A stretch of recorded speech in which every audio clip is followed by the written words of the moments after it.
All right, by the time we get to our third party system, we're down to the two political parties that we have now. So we're down to the Republicans and the Democrats. What we see here is early campaign material from the Democrats, and you see that this is disgusting and wildly racist. The Democrats here promote themselves as the party for the white man. They show you that this is their platform. They are presenting the Republican as the party for the Negro and for the carpetbagger. So what they're doing here is they're using strategies developed during the Jacksonian phase, where your best campaign strategy is to campaign against your opponent. That's something we always want to remember about the two-party system: is negative campaigning is easy and effective. But we want to make sure that we understand here what the Democratic Party was. The Democratic Party was a party that ultimately developed into one that basically existed primarily to protect the institution of slavery. So let's take a look at this third party system here. So the Republicans get their start as an anti-slavery party. Like they're basically a single issue party about eliminating slavery. But then in the 1860 election, they get Abraham Lincoln elected. After the Civil War, they make those big amendments, the 13th, 14th, and 15th, which the 14th and 15th added new voters. Right, they added African American men as voters, and that made them that basically created a set of loyal voters for the party. So as long as the Republicans were able to protect those voters in the South, that made the Republican Party very, very powerful. So especially in that time period of Reconstruction, when the national government's army was occupying the southern states to enforce the 14th and 15th Amendment, the Republican Party was incredibly successful because they had come to power, they were popular, and they gave the right to vote to new voters. So they created a loyal set of voters. The 13th Amendment and the 14th Amendment also really important because it eliminated the advantages that were created by the Three-Fifths Compromise. So there was no longer a structural voting advantage for the slave states. And all of a sudden, we go a long time without those states in the South being able to choose the president and control the Congress. So we have a period from 1870 to 1930, about 60 years where the Republicans dominated the government. They were able, like through Reconstruction, they were able to make sure that there were even competitive elections in the South. They had given the right to vote to new voters, and they used the national government's power to make sure the new laws were followed. When Reconstruction ended in the late 1890s, that when Reconstruction ended, this really put the South back in the hands of the Democratic Party. And this is a Democratic Party that exists mostly to protect the status quo of society and to try to put like racist Jim Crow policies in place. But we also begin to see a period of party machines. We've talked about party machines already, but party machines are going to exist in cities, and they're going to be like the main political organization in these big cities. They're going to keep their power through using patronage to give away jobs, and so they're going to rely on voters that they can control. And so this will often be like groups of immigrants. Immigrants get to town, and they give immigrants jobs, and they give immigrants homes in exchange for party loyalty. And so this kept the party machines in power for a long time. Now, party machines were wildly corrupt, and so this does lead to the progressive era in the early 1900s, where we start to make some reforms here to stop these machines. What you see on the left there, that is E.H. Crump. He is the party boss of Memphis. So in these early 1900s here, he ran the party machine here in Memphis and used these same practices to stay in power for a very long time. In this period, the Democrats are still there.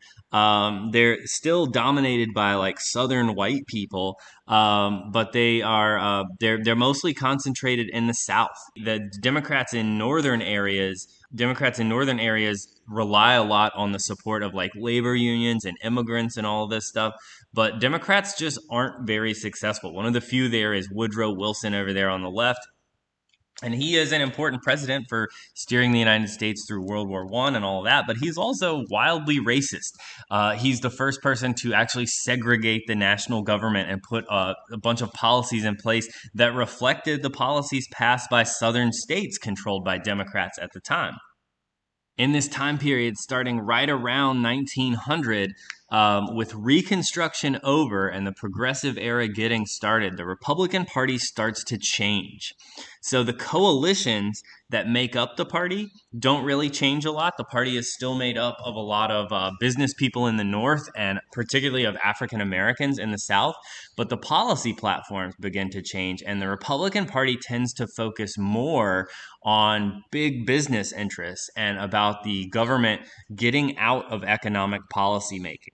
So the party's focus here shifts from protecting African Americans, particularly in the southern states, to shift to protecting big business interests. And they're still successful for a while, but they're starting to lose the support of some African American voters. And our last Republican presidents in the 1920s, of Warren G. Harding, Calvin Coolidge, and Herbert Hoover, these were marked by scandals and corruption, and especially with Hoover here on the left, a general failure to respond to the problems of the Great Depression, especially as the Great Depression started and the Republican Party was focused on, remaining laissez-faire when it came to dealing with the economy. That made the situation a lot worse, and so that leads up to the election of Franklin Roosevelt in the middle of the Great Depression, and that really brings us to a big change in this party system here. So this period we really call the third and fourth party system. We don't need to worry about why. We just want to remember that this is where the two parties that we know today became the two major parties. There are no real challengers in this time. There's like some splinter groups. There's a Bull Moose party. There's Know Nothing parties. There's little groups that form, but no one really challenges the Democrats or the Republicans. The progressive reforms really put an end to party machines, and they made it a lot harder to give away jobs through patronage, eliminated a lot of government corruption. But the coalitions really kind of formed behind the parties, and that's what we want to remember about this. Is in this time before the Great Depression, the Republican Party is the party of business interests and African Americans. The Democratic Party is the party of the South, and has a lot of support among immigrants and labor unions. So we're seeing the Republicans as a business party and the Democrats as a workers' party, but we're also seeing the Republicans as an African American party and the Democrats as a Southern racism party. As the Great Depression swept across the country and the world, it was time for the United States to rethink its governing philosophy here. And we can really embody that in the election of Franklin Roosevelt and his New Deal. So we're going to talk about how Democrats changed. The Democrats, there had been shifts that were going on, but Franklin Roosevelt really marks the beginning of pretty much a new Democratic Party that does not have a lot in common with the old Democratic Party. So Roosevelt was able to put together a big coalition of diverse groups of voters. He had spent a lot of time criticizing the last three Republican administrations who they couldn't fix the economy, especially Hoover, because their philosophy was to stay out of the economy. This made it really easy for someone to come along and propose ideas that the government could solve economic problems. So voters realigned in this election into a new coalition that supported Democrats. And so the groups that we would see in this coalition, and this is a lot of what we see still in the Democratic Party, is we see a lot of people in cities. We see a lot of labor unions. We see poor people. We see Catholic people, Jewish people. The South remains loyal to the Democratic Party.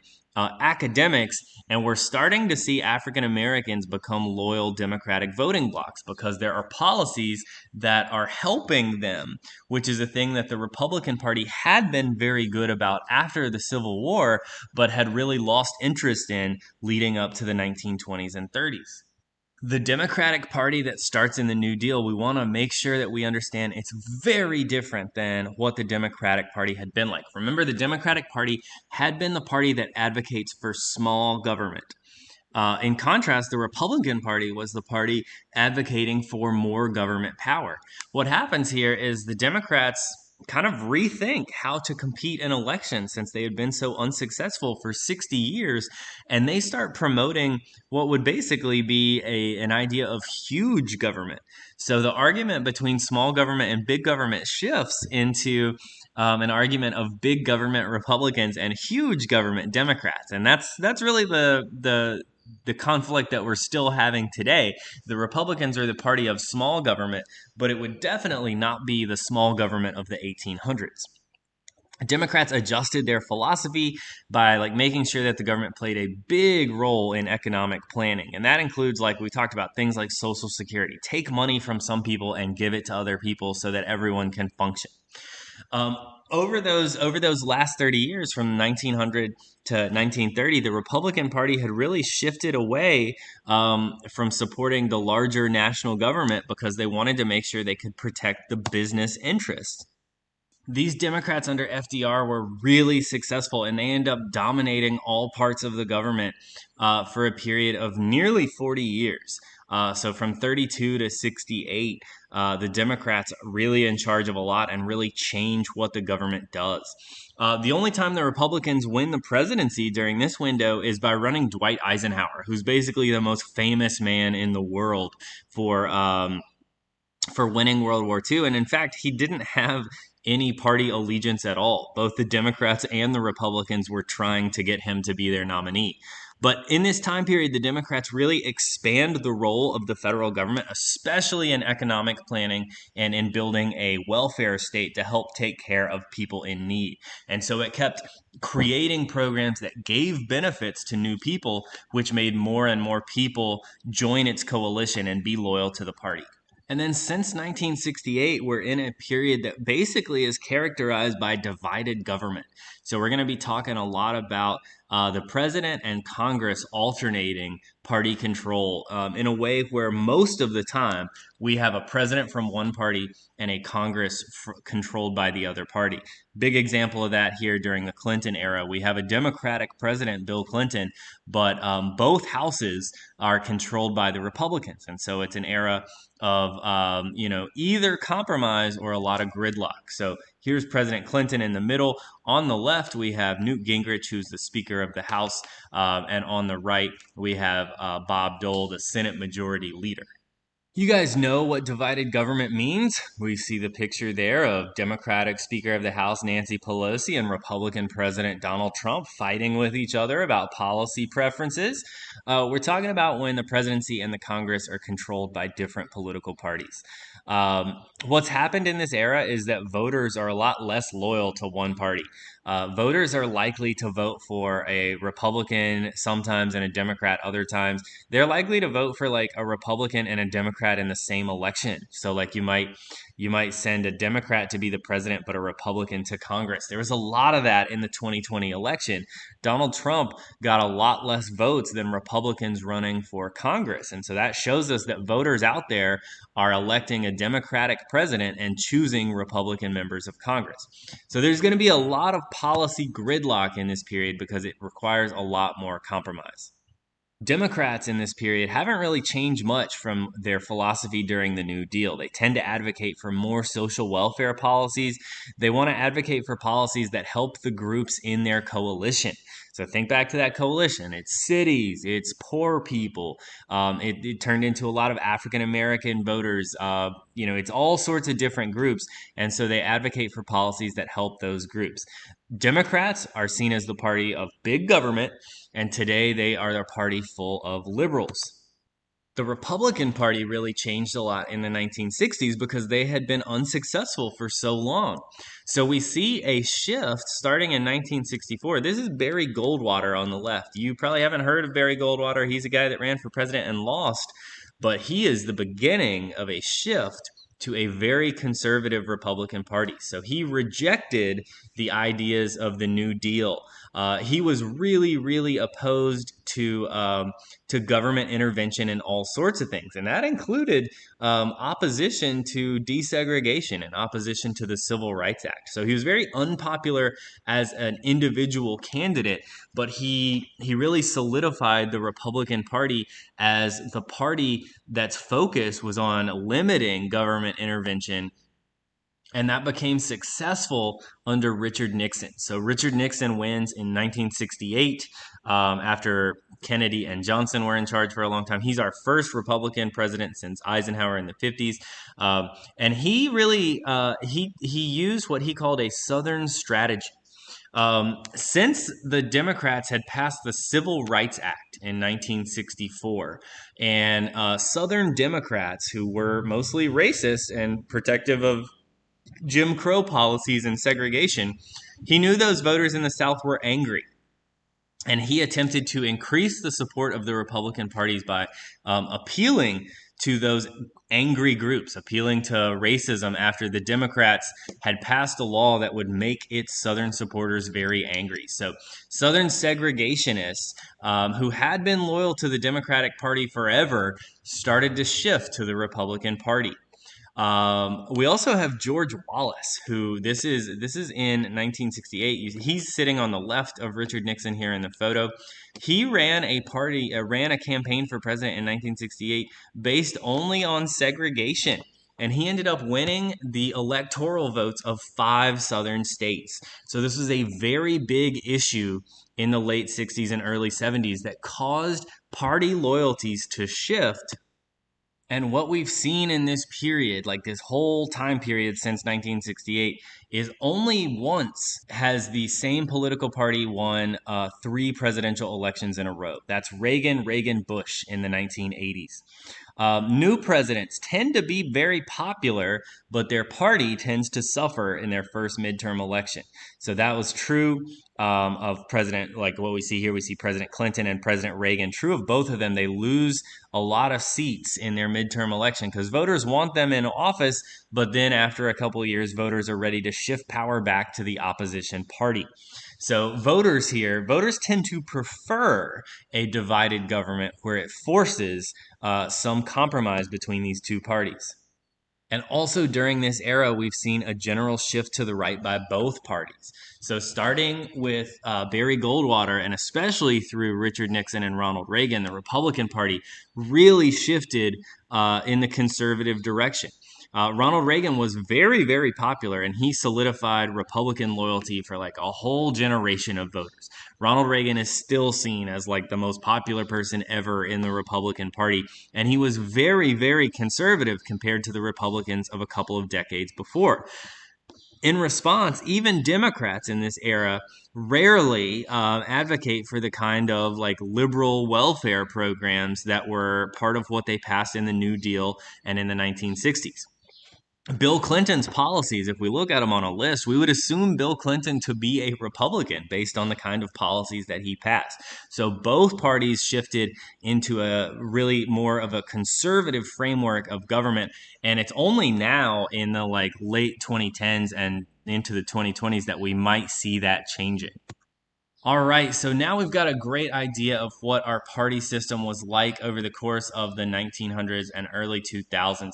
We're going to take a quick look at what the parties are like today and where the coalitions are, and then we will shift over and talk about minor parties.